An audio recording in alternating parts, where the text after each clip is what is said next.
ನಮಸ್ಕಾರ. ಸದಾನಂದ ಬಾಬುನಿ ಯೂಟ್ಯೂಬ್ ವಾಹಿನಿಗೆ ಸ್ವಾಗತ ಸುಸ್ವಾಗತ. ನಾವಿವತ್ತು ಇಂಡಾಲ್ ಫ್ಯಾಕ್ಟ್ರಿಯಲ್ಲಿ ಒಳಗಡೆ ಏನು ನಡೀತಾ ಇದೆ, ಗುತ್ತಿಗೆದಾರ ಯಾವ ರೀತಿ ಲೂಟಿ ಮಾಡ್ತಾ ಇದ್ದಾರೆ ಅನ್ನೋದನ್ನು ವಿಷಯವನ್ನು ಇಟ್ಕೊಂಡು ಬಂದಿದೆ. 1970ರಲ್ಲಿ ಇಂದಿರಾ ಗಾಂಧಿ ಅವರು ಮತ್ತು ಆಗಿನ ಪ್ರೆಸಿಡೆಂಟ್ ಅವರು ಇದನ್ನು ಉದ್ಘಾಟನೆ ಮಾಡಿದರು. ಆವಾಗಿಂದ ಹಿಡ್ಕೊಂಡು ಇವತ್ತಿನವರೆಗೂ ಗುತ್ತಿಗೆದಾರ ಲೂಟಿ ಮಾಡ್ಕೊತ ಬಂದಿದ್ದಾರೆ. ಹಿಂಗೆ ಲೂಟಿ ಮಾಡಿದ್ರಿಂದ ಹಿಂದಿನ ಕಂಪ್ನಿ ಏನಿತ್ತು ಈಗ ಬೇರೆಯವರಿಗೆ ವಹಿಸಿಕೊಟ್ಟಿದ್ದಾರೆ ಅವರು. ಅದು ಇದಕ್ಕೆ ಕಾರಣ ಗುತ್ತಿಗೆದಾರ ಅಂತ ಹೇಳ್ಬೋದು. ಈಗ ಹಿಂಡಾಲ್ಕೋದಲ್ಲಿ 57 ಪ್ಲಸ್ 30 ಚಿಕ್ಕ ಚಿಕ್ಕ ಗುತ್ತಿಗೆದಾರಿದ್ದಾರೆ. ಕೆಲವರು ಇಡೀ ಫ್ಯಾಕ್ಟ್ರಿಯನ್ನು ದಿವಾಳಿಗೆ ತಂದು ನಿಲ್ಲಿಸಿದ್ದಾರೆ ಅಂತ ಹೇಳ್ಬೋದು. ಆಯಾ ಕಾಲಕ್ಕೆ ಬಂದ ಮ್ಯಾನೇಜರ್ಗಳು ಕೂಡ ಶಾಮೀಲಾಗಿದ್ದಾರೆ. ಫ್ಯಾಕ್ಟ್ರಿ ಹಿರಿಯ ಸಿಬ್ಬಂದಿ ಕೂಡ ಇವ್ರ ಜೊತೆ ಇದ್ದಾರೆ. ಮತ್ತು ಪರ್ಸೆಂಟೇಜ್ ಏನು ವ್ಯವಹಾರ ಇದೆ ಅದು ದೊಡ್ಡ ಪ್ರಮಾಣದಲ್ಲಿದೆ. ಮತ್ತು ವರ್ಕರ್ ಯೂನಿಯನ್ಗಳನ್ನು ಇವರು ತಮ್ಮ ಲಾಭಕ್ಕಾಗಿ ಒಡೆದು ಬಿಟ್ಟರು, ಹಾಳು ಮಾಡಿದರು.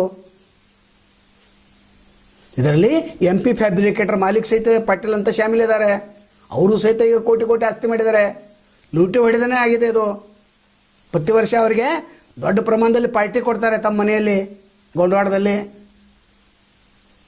ಲೂಟಿ ಹೊಡೆದನೇ ಇವರೆಲ್ಲ ದೊಡ್ಡ ದೊಡ್ಡ ಶ್ರೀಮಂತರಾಗಿದ್ದಾರೆ.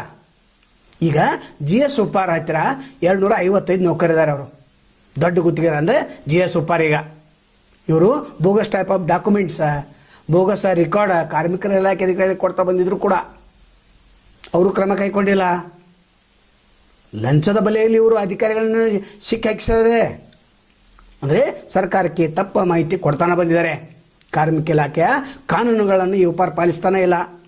ಅನೇಕ ನೌಕರು ನಮ್ಮ ಸ್ಟುಡಿಯೋಕ್ಕೆ ಬಂದು ಅಕ್ರಮ ಬಯಲಿಗೆ ಬರಬೇಕಂತ ಕಳೆದ ವಾರ ತಿಳಿಸಿದರು. ಅಲ್ಲಿ ನಡೆಯುತ್ತಿರುವಂಥ ಹಗಲು ದೊರಡೆಯನ್ನು ನಮ್ಮ ಸಂದರ್ಶನದವರು ಹೇಳಿದ್ದಾರೆ. ಆ ಸಂದರ್ಶನ ಮುಂದಿನ ಎಪಿಸೋಡ್ದಲ್ಲಿ ನಾವು ತಮ್ಮ ಗಮನಕ್ಕೆ ತರ್ತೇವೆ. ಈಗ ಫ್ಯಾಕ್ಟ್ರಿಯಲ್ಲಿ ಒಂದು ಯೂನಿಯನ್ದವರು ಮತ್ತು ಸೆಕ್ರೆಟರಿ ಕೂಡಿ JNFC ಸೆಕೆಂಡ್ ಕೋರ್ಟ್ ಏನು ಬೆಳಗಾವದಲ್ಲಿದೆ ಅಲ್ಲಿ ನಮಗೆ ನ್ಯಾಯ ಸಿಗಬೇಕಂತ ಕೇಸ್ ಹಾಕಿದ್ದಾರೆ. ಅನೇಕ ಗುತ್ತಿಗಾರ ಮೇಲೆ NBW ಸಹಿತ ಆಗಿದೆ. ನಾನ್ ಬೇಲೇಬಲ್ ವಾರೆಂಟ್ ಆಗಿದೆ ಅಂತ ಹೇಳಲಾಗ್ತಾ ಇದೆ. ಲೇಬರ್ ಕಮಿಷನರ್ ತ್ವರಿತವಾಗಿ ಫೈಲ್ ಕ್ಲಿಯರ್ ಮಾಡ್ತಾ ಇಲ್ಲ. 100ಕ್ಕೂ ಹೆಚ್ಚು ಜನ ವರ್ಕರ್ ಏನಿದೆ ಈಗ ರಿಟೈರ್ ಆಗಿದ್ದಾರೆ. ಕೆಲವರು ತೀರ್ಕೊಂಡಿದ್ದಾರೆ. ವರ್ಷಕ್ಕೆ 90 ಲೀವ್ ಕೊಡಬೇಕಾಗಿತ್ತು, ಅದನ್ನು ಕೊಡ್ತಾ ಇಲ್ಲ. ಮತ್ತು ಬೋನಸ್ ಅಗ್ರಿಮೆಂಟ್ ಪ್ರಕಾರ 16,800 ರೂಪಾಯಿ ಕೊಡಬೇಕಾಗಿತ್ತು. ಕೇವಲ 7,000 ಕೊಟ್ಟು ಕೈ ತೊಳ್ಕೊಂಡಿದ್ದಾರೆ. ಮಿನಿಮಮ್ ವೇಜಸ್ ಏನಿದೆ 2,015 ಕೊಡಬೇಕಂತ ಆದೇಶ ಆಗಿದೆ, ಅದನ್ನು ಕೊಡ್ತಾ ಇಲ್ಲ. ಇನ್ನು PFನಲ್ಲಿ ಸರಿಯಾಗಿ ಅಟೆಂಡೆನ್ಸ್ ಆಗ್ತಾ ಇಲ್ಲ, ಅಲ್ಲಿ ಸಹಿತ ಬೋಗಸ್ ಇದೆ. ಹಾಗಾದರೆ ಅಗ್ರಿಮೆಂಟ್ ಯಾಕೆ ಮಾಡಿದರೆ ಅಂತ ವರ್ಕರ್ ಕೇಳ್ತಾ ಇದ್ದಾರೆ. ಇವರ ಬೇಡಿಕೆ ನ್ಯಾಯಸಮ್ಮತಾಗಿದೆ. ಇದನ್ನು ಸರ್ಕಾರ ಗಂಭೀರವಾಗಿ ಪರಿಗಣಿಸಬೇಕು.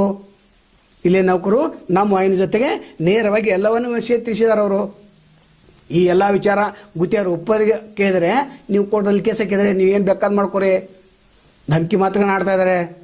ಇದು ಕೂಡ ವರ್ಕರ್ ಹೇಳಿದ್ದಾರೆ. ಈ ಒಬ್ಬರನ್ನ ಎಲ್ಲ ಕರಾಮತುಗಳನ್ನು ಅವ್ರು ಹೇಳಿಬಿಟ್ಟಿದ್ದಾರೆ.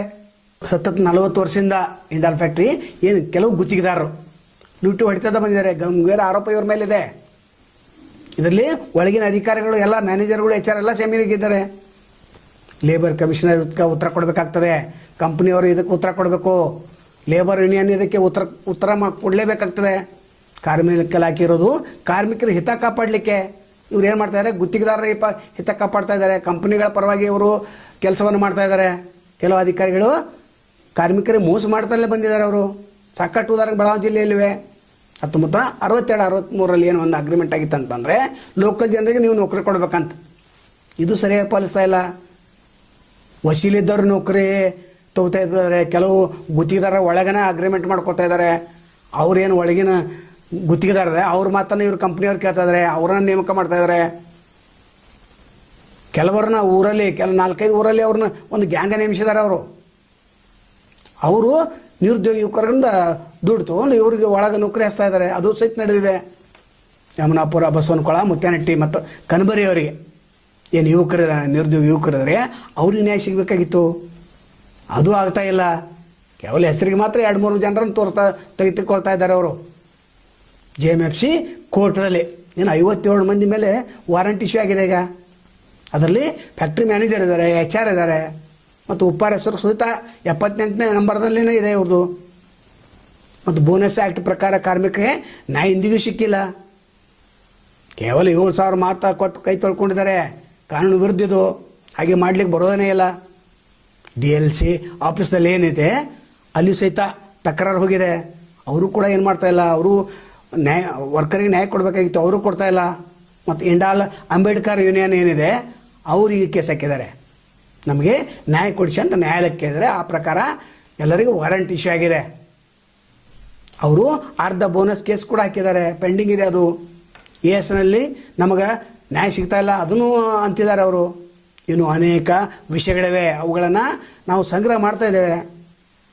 ಕೆಲವು ಕಾರ್ಮಿಕರ ಸಂದರ್ಶನ ಸಹಿತ ನಮ್ಮ ಹತ್ರ ಇದೆ. ಈಗ ಅಸಲಿ ಫ್ಯಾಕ್ಟ್ರಿ ಒಳಗಡೆ ಏನು ನಡೀತಾ ಇದೆ, ಎಷ್ಟು ಮೋಸ ನಡೀತಾ ಇದೆ, ಎಷ್ಟು ವಂಚನೆ ನಡೀತಾ ಇದೆ, ಯಾವ ರೀತಿ ವರ್ಕರ್ ಲೂಟಿ ನಡೀತಾ ಇದೆ, ಇದನ್ನು ನಾವು ಕೆಲವು ದಿನಗಳಲ್ಲಿ ನಾವು ಬಿತ್ತರ ಮಾಡ್ತೇವೆ. ಇದು ಕೇವಲ ಇವತ್ತಿನ ಸ್ಯಾಂಪಲ್ ಮಾತ್ರ. ಇದು ITI ಅರ್ಜಿ ಹಾಕಿದ್ದೇವೆ ಮತ್ತು JMFC ಏನು ಸೆಕೆಂಡ್ ಕೋರ್ಟ್ದಲ್ಲಿ ಏನು ವರದಿ ಇದೆ ಅದನ್ನು ತರಿಸ್ತಾ ಇದ್ದೇವೆ. ಕಾರ್ಮಿಕ ಇಲಾಖೆ ಅಧಿಕಾರಿ ಯಾವ್ಯಾವ ರೀತಿ ಶಾಮೀಲಾಗಿದ್ದಾರೆ ಅದನ್ನು ತರಿಸ್ತಾ ಇದ್ದೇವೆ. ಅದನ್ನು ನಮ್ಮ ಕೈ ಸಿಕ್ಕ ನಂತರ ಅದನ್ನು ನಾವು ಬಿಡುಗಡೆ ಮಾಡ್ತೇವೆ. ಈಗ ಗುತ್ತಿಗೆದಾರ ಲೂಟಿ ಹೊಡೆದಂಥ ಏನು ಪ್ರಕರಣ ಇದೆ ದೊಡ್ಡ ಪ್ರಮಾಣದಲ್ಲಿದೆ. ನಾವು ಕಾರ್ಮಿಕರಿಗೆ ನ್ಯಾಯ ಕೊಡಿಸ್ತೇವೆ, ನಮ್ಮ ಮೇಲೆ ಭರವಸೆ ಇಡಬೇಕು ಅಷ್ಟೇ. ಇಲ್ಲಿ 4 ಜನ ದೊಡ್ಡ ಗುತ್ತಿಗೆದಾರ ಇದ್ದರು, ಅವರು ಆಶಿಕಲ್ಲಿ ಈಗ ಡೌನ್ ಆಗಿದ್ದಾರೆ, ಅವ್ರ ಹತ್ರ ಏನಿಲ್ಲ. ಮತ್ತು RS ಪಾಟೀಲ್ ಏನು ಲೇಬರ್ ಇದ್ದರು ಅವ್ರು ಹೊರಗಿಸ್ಬಿಡ್ತಾ ಇದ್ದಾರೆ. ದೊಡ್ಡವರು ಅಂದರೆ ಈ GS ಉಪ್ಪಾರ್ ಅಷ್ಟೇ. ಸದ್ಯಕ್ಕೆ ಇಂಡಾಲ್ ಎಂಪ್ಲಾಯ್ ಯೂನಿಯನ್ ಆಗಲಿ ಅಥವಾ CIT ಯೂನಿಯನ್ ಆಗಲಿ ಇವರು ಮಲಗಿದಾರಂತ ಹೇಳ್ಬೋದು. ನಮಸ್ಕಾರ.